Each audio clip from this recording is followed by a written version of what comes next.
Hello friends, అందరూ ఎలా ఉన్నారు? ఈరోజు వచ్చేసి మీకు ఒకటి చూపించాలనుకుంటున్నాను. Multiplication table.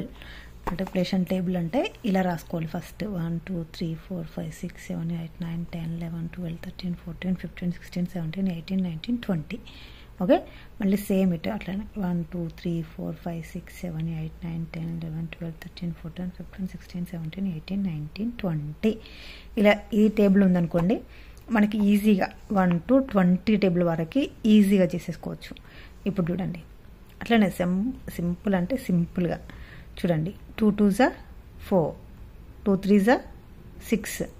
చూడండి, అట్లనే 3 9s are 18, 2 15s are 30. చూడండి, 5 12s are 60. సేమ్ అట్లనే 5 17s are 119. ఇలా ఈ టేబుల్ అయితే నాకైతే చాలా నచ్చిందండి. మీకు కూడా చాలా యూజ్ అవుతుంది. ఈ టేబుల్ అయితే ఒకసారి అంటే డ్రా చేసుకోవడానికి చూసుకోండి. మనం టేబుల్స్ నేర్చుకోవడానికి చాలా యూజ్ అవుతుంది. నాకైతే టేబుల్ చాలా నచ్చింది. అంటే ఈజీగా చూడండి, ఇప్పుడు 12 టేబుల్, మనకి 13 టేబుల్, 15 టేబుల్, 16 టేబుల్, 17.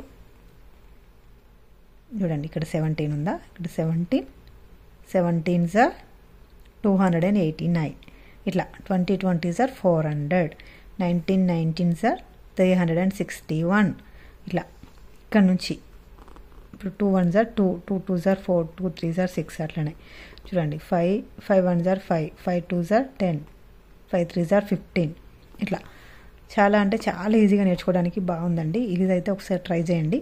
అండ్ ఇక్కడ చూడండి, 16 1s are 16, 16 2s are 32, 16 6 are 96. ఇట్లా ప్రతి నెంబర్ ఉంది చూడండి, 1 to 20 టేబుల్ వరకు. ఇటు సైడ్ కూడా 1 to 20 వరకు. అంటే ఇక్కడ టేబుల్ చూసుకోండి. ఇప్పుడు 1 table, 2 table, 3 table, 4 table, 5 table, 6 table, 7 table, 8 table, 9 table, 10 table, అట్లా ఇక్కడ 20 వరకు ఈ టేబుల్ చూసుకోండి. అండ్ ఇక్కడ చూడండి, 2 20s are 40. యాక్చువల్లీ మా పిల్లలు ఇక్కడ గీకేశారు. సో 40. ఇక్కడ చూడండి, 6 20s are 120. ఎస్, అట్లానే 11 20s are